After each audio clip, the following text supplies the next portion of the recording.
सारे बोले हालेलुया। जेड़े खुश है वो खुशी नाल अपनी मर्जी ने एक बार बोलो हालेलुया।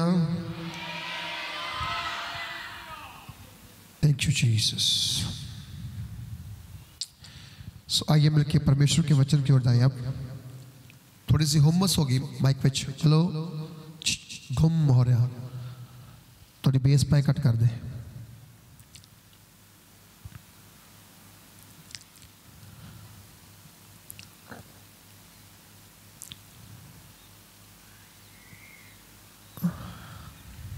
बैठ जाओ बैठ जाओ बैठ जाओ।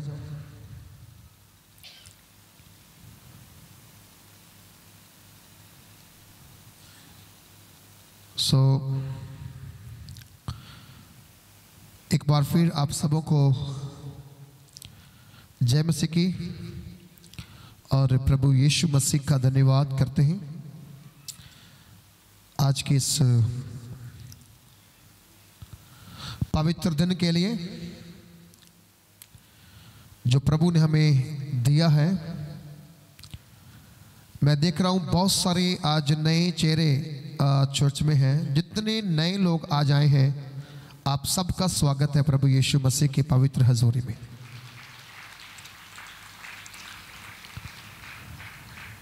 और मैं आप लोगों को यही कहूंगा कि अगर आज आप पहली बार आए हैं और आपको कोई तकलीफ है, कोई प्रॉब्लम है,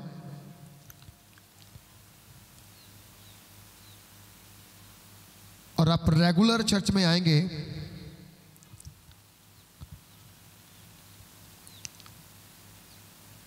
तो परमेश्वर आपकी प्रॉब्लम से आपको आजाद करेगा और आप गवाही लेकर के वापस आएंगे।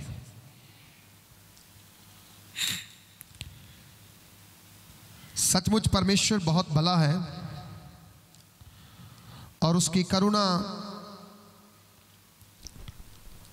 हमारे ऊपर इसीलिए हुई है क्योंकि वो करुणा करने वाला धनी परमेश्वर है। और आप जब परमेश्वर की पवित्र और सामर्थी हजूरी में भय के साथ आते हैं, डर के साथ आते हैं,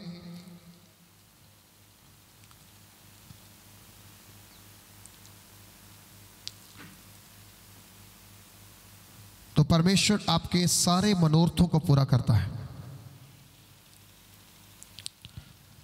आप समझ लीजिए कि परमेश्वर आपके सारे मनोरथों को पूरा करने की इच्छा रखते हैं, ताकत रखते हैं।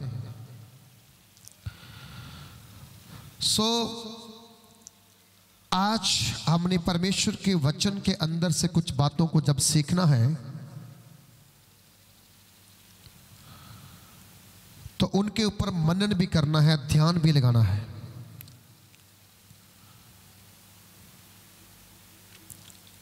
वचन तो हम हर रोज कहीं ना कहीं से सुनते रहते हैं।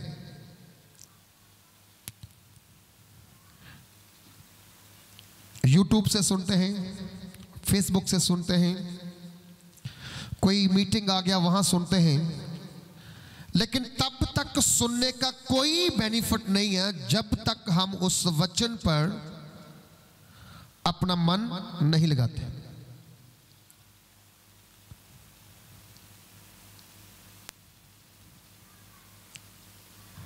आपके अंदर परमेश्वर का डर होना बहुत जरूरी है,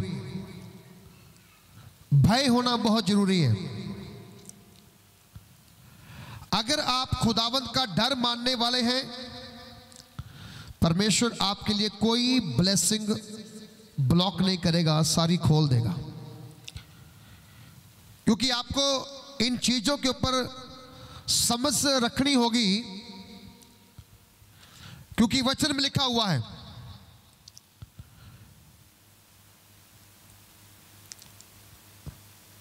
हम जब भजन गीता 127-28 पढ़ते हैं, 27 के अंदर भी परमेश्वर पर भरोसे की बात है। 28 के अंदर परमेश्वर कहता है, धन्य है वह पुरुष जो यहोवा का भय मानता और उसके मार्गों पे चलता है।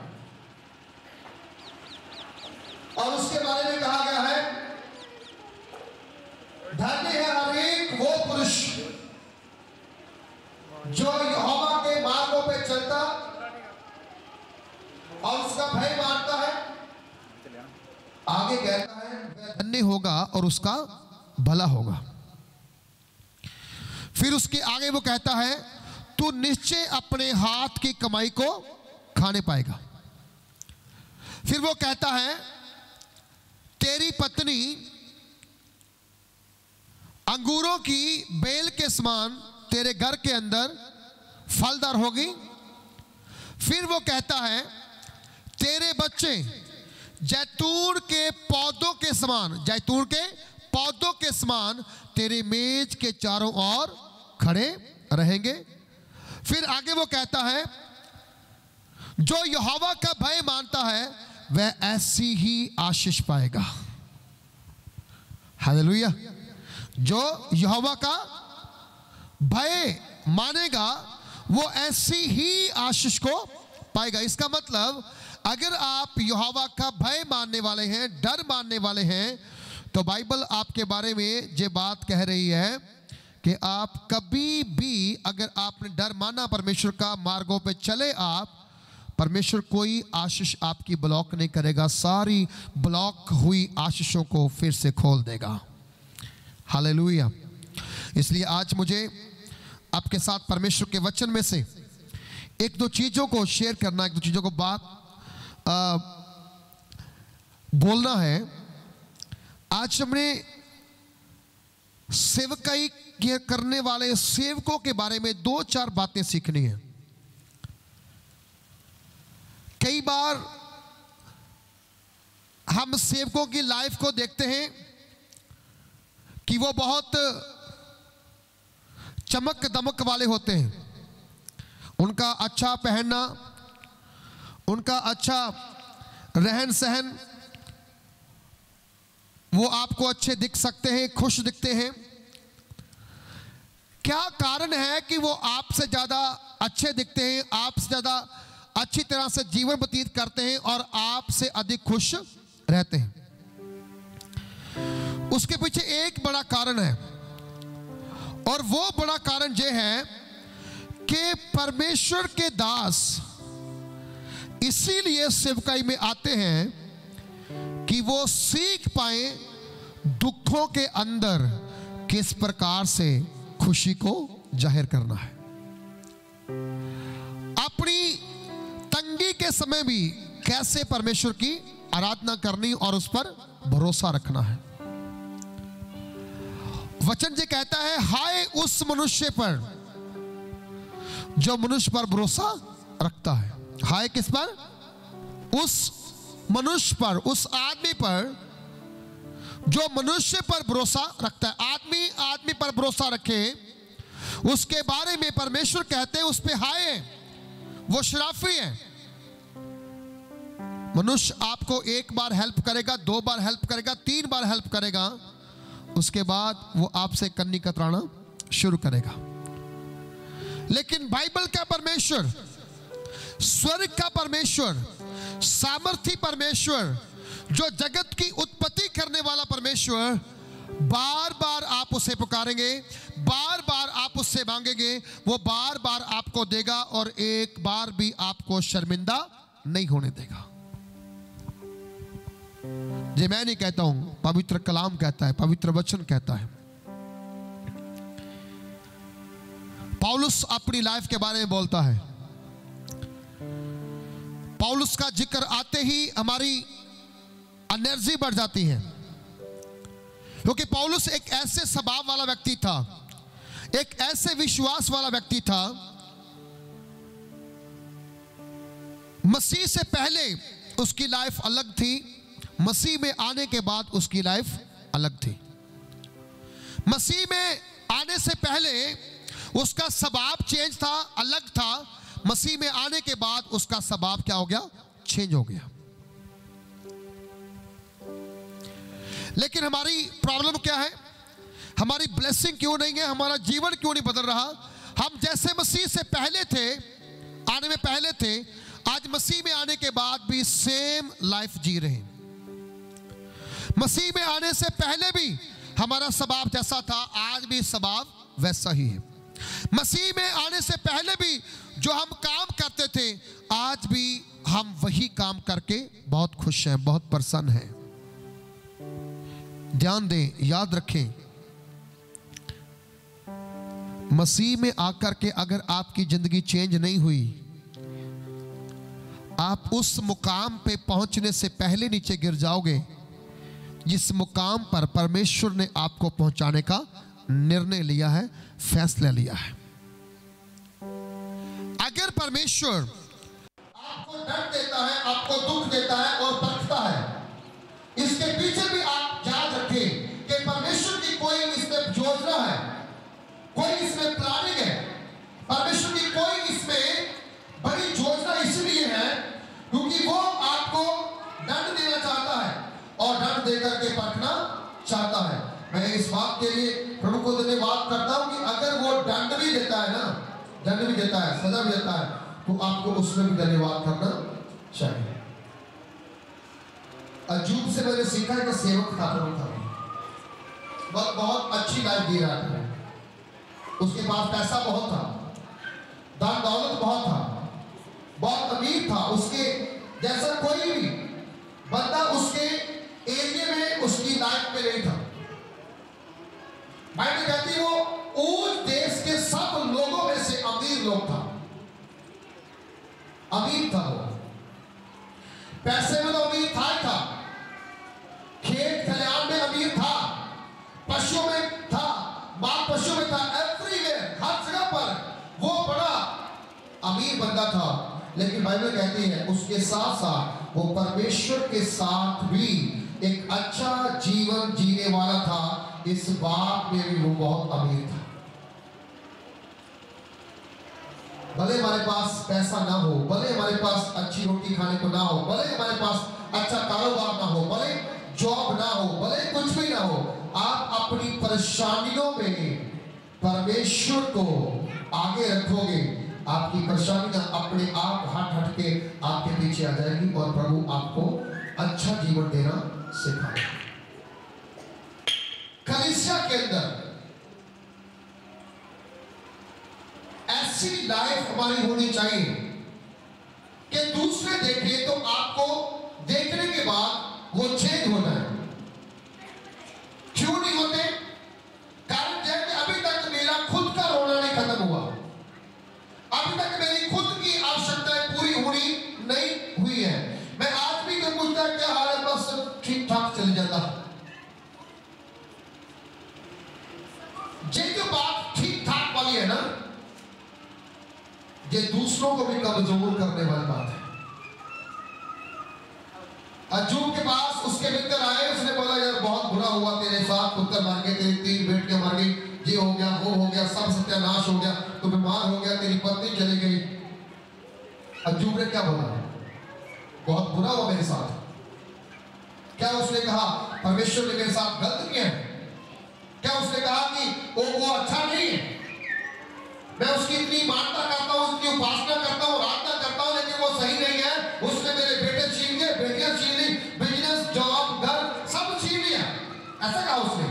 नहीं, उसने एक बात बोली, बोला परमेश्वर देने वाला। बोलो परमेश्वर, सब बोलो परमेश्वर, परमेश्वर ले गया, उसी का नाम बोलो, क्या उसी का नाम? आप अगर बीमार हैं कहिए परमेश्वर मुबारक है, नहीं कह सकते। अगर आप भूखे हैं कहिए प्रभु तू बंदे हैं, मैं भूखा हूं, आप नहीं कह सकते। आप तो एकदम से ताना मारेंगे, किसको? परमेश्वर को। मैंने कल हम प्रार्थना में थे, सारा रात को भी हम लोग जहां प्रार्थना में थे 10 बजे तक, हमने चर्च के पीछे भागना छोड़ दिया कि चर्च एक जगह टिक नहीं सकती। ये फिसलने वाले जगह पे है, कभी इधर को कभी उधर को। हमने बोला हम जहां बैठेंगे और प्रार्थना करेंगे, परमेश्वर देगा, वो लोग देगा जो जमीन पर टिककर एक ही पास्टर के साथ सख्ती करने वाले होंगे, एक ही पास्टर की प्रार्थना में बिलीव करने वाले होंगे। ऐसे लोग प्रभु यहाँ पर लेकर आएगा। छोड़ो भागना, बाहर निकलना, बाहर छोड़ो, प्रभु के पास बैठेंगे। हमारे दुख क्यों बढ़ गए, हमारे कष्ट क्यों बढ़ गए? बाइबल कहती है जो ज्यादा दौड़ेंगे उनके दुख बढ़ जाएंगे। आज दुख इसलिए बढ़ रहे, हमारी दौड़ ज्यादा कहां लगी हुई है? प्रभु के पीछे नहीं है, इंसानों के पीछे, इंसानों के पीछे। जितने इंसानों के पीछे भागोगे उतने शर्मिंदे हो जाओगे।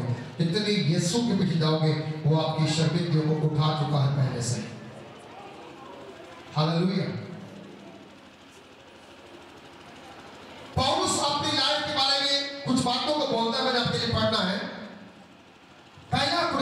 दूसरा कुरिन्थियों की पत्री उसका 6 अध्याय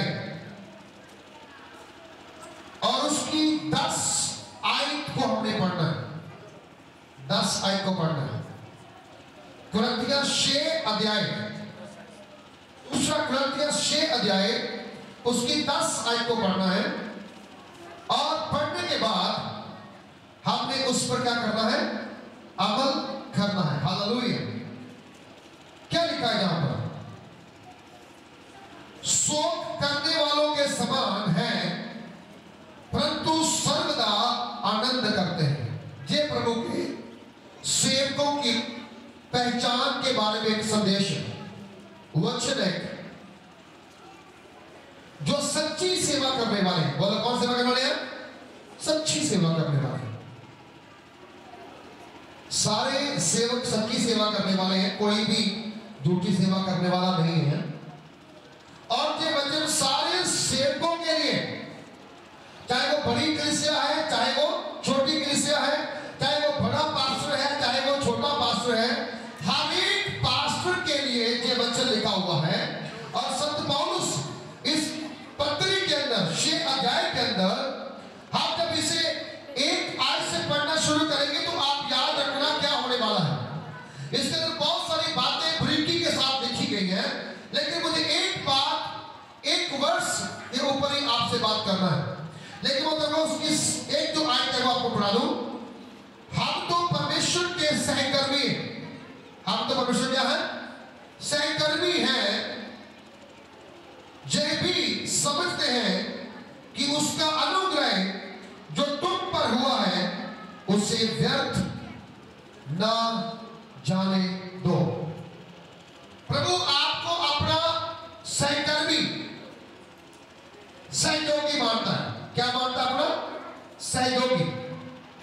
प्रभु यीशु मसीह संसार में आए, परमेश्वर के द्वारा भेजे गए और उन्होंने आके 3.5 साल, क्या 3.5 साल उन्होंने प्रचार किए।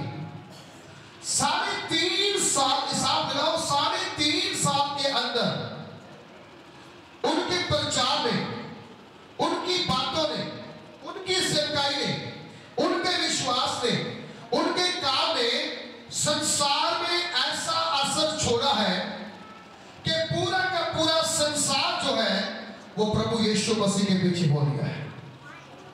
और अगर प्रभु यीशु मसीह 30 साल प्रचार करते, जब 20 साल प्रचार करते, तो आज संसार के अंदर आपको एक भी दूसरा बंदा नहीं मिलना था जो प्रभु यीशु मसीह को ना मानता होगा। आज भी देखो आधे से ज्यादा संसार के लोग प्रभु यीशु मसीह को मान रहे हैं, क्योंकि सिर्फ 3.5 साल ही उन्होंने प्रचार किया। 3.5 साल ही प्रचार किया। उसके बाद प्रभु यीशु ने क्या कहा? उसके बाद प्रभु यीशु मसीह ने चेलों को अधिकार दिया। क्या दिया जी? चेलों को अधिकार दिया, जाओ और पूरे संसार में जाकर के क्या करो? इस गुड न्यूज का प्रचार करो। कौन सी गुड न्यूज? प्रभु यीशु मसीह पापियों को बचाने और उनका उद्धार करने के लिए आया है। कौन सी गुड न्यूज? हे सब थके हुओ, बोझ से विश्राम दूंगा। कौन सी गुड न्यूज?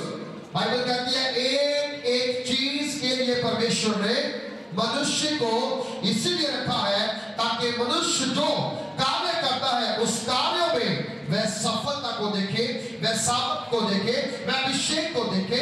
और आज मैं आपसे बोल करता हूं कि आपको परमेश्वर के इस वचन को बड़े ध्यान सुनना है। अगर प्रभु यीशु मसीह 33 साल धरती पर रहा और उन्होंने 3.5 साल प्रचार किया और उसके अंदर वो खुश नहीं, चैन से नहीं बैठे, उन्होंने दुख पाया, उन्होंने कष्ट पाया, उन्होंने तकलीफें झेली, समस्या झेली, सलीब पर चढ़ाए गए, मारा गया, गाड़ा गया और तीसरे दिन फिर से मुर्दों में से जी उठा। और उसी प्रभु यीशु मसीह ने आज आपको अपने घर में उसकी सेवा के लिए बुलाया है। और पौलुस कहता है कि हम प्रभु के क्या है?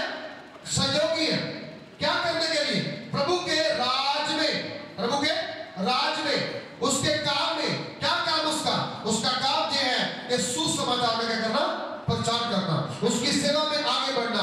आज किसी के पास टाइम नहीं है प्रभु की आराधना करने के लिए। आज किसी के पास टाइम नहीं है किसी को चर्च में लेके आने के लिए। सब अपनी अपनी मानते अपनी अपनी आवश्यकताओं के लिए प्रभु को प्यार करते हैं। लेकिन धन्य है वह लोग जो प्रभु को अपने लिए नहीं दूसरों के लिए प्यार करते हैं।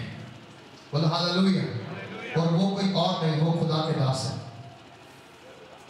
वो खुदा के दास है जिनके बारे में पौलुस ने कहा परमेश्वर के दास जो उसकी सेवा करने वाले में दुगने, बोलो क्या है वो दुगने? आदर के योग। क्या कभी हमने सोचा है कि जो आपके लिए रात दिन प्रार्थना करते हैं उनकी लाइफ कैसे होगी? उनका जीवन कैसा होगा? वो कैसे अपने जीवन गुजारते होंगे? वो किस रीति के साथ अपने आप को मेंटेन करते हुए आपके बीच में हर संडे, हर वीरवार, हर रोज कुछ ना कुछ नया विषय लेकर के प्रार्थना करते हैं और आपकी आवश्यकताएं परमेश्वर पूरा करता है। इसलिए क्योंकि खुदावंद ने उनके साथ एक कनेक्शन बना के रखा हुआ है। बोल क्या किया हुआ है? एक कनेक्शन बना के रखा हुआ है। एक कनेक्शन के द्वारा परमेश्वर आपसे बात करता है। परमेश्वर इस्राएल के साथ डायरेक्ट बात नहीं करता था। सीधी बात परमेश्वर कर सकता था लेकिन उसने की नहीं, क्योंकि परमेश्वर को एक बंदा चाहिए था जो इस्राएल के पास परमेश्वर का संदेश लेकर जाए और उन्हें दे। और वचन कहता है उसी संदेश को पूरा करने के लिए, पहुंचाने के लिए वचन कहता है कि परमेश्वर ने अपने दास मूसा को चुना। और मूसा कैसा था? मूसा बहुत ही एक सरल पर्सन था। कोई बड़े खानदान से उत्पन्न नहीं हुआ था। वो जब पैदा हुआ था तभी परमेश्वर ने उसको अलग कर लिया। तभी प्रभु ने कहा इसे पानी बहाना पड़ेगा। ये बहता बहता फिरौन की बेटियों के पास जाएगा, वहां से राजमहल में आएगा, वहां पढ़ेगा, राज पाठ सीखेगा, राजा के साथ खाएगा पिएगा, वहां रहेगा और वहीं से उसे मैं बाहर निकालकर अपनी कौम इज़राइल को बचाने के लिए काम करूंगा। परमेश्वर आपको ट्रेनिंग पर्पस के लिए बुलाया है कि आप सीखो और उसका काम करो। बोलो सीखो और उसका, सब बोलो सीखो और उसका काम करो। बोलो हालेलुया। कई बार हम लोग, हमारे मन में ऐसा आता है कि यार मेरा ये काम नहीं हुआ, मेरा वो काम नहीं हुआ। परमेश्वर कहाँ है? परमेश्वर यहीं पर है, आपके घर में है, आपके साथ ही है, लेकिन आपकी आंखें उसे देख नहीं पाती। आपकी आंखें उसे देख नहीं पाती है, आपके कान उसे सुन नहीं पाते हैं। दो कारण उसके, दो कारण उसके। क्यों नहीं देख पाती? क्योंकि आपकी आंखें दुनिया पर लगी हुई है, आपके कान समाज की बातें सुनने पर लगी हुई है। लेकिन जिस दिन आप थोड़ा टाइम निकाल कर, ज़्यादा टाइम निकालो, थोड़ा टाइम, आधा घंटा, 1 घंटा निकालो, सेपरेट बैठ जाओ। उस समय ना तो आपके बच्चे आपको दिखे, उस समय ना तो आपका परिवार आपको दिखे, उस समय ना तो आपका किचन आपको दिखे, ना आपका झाड़ू, ना आपका पोछा, सिर्फ आपको वो परमेश्वर ही दिखना चाहिए, सिर्फ आपको परमेश्वर ही दिखना चाहिए। और जब परमेश्वर आपको दिखेगा तब वो आपको बताएगा तुम्हारी लाइफ का पर्पस क्या है, तुम्हारे जीवन का पर्पस क्या है।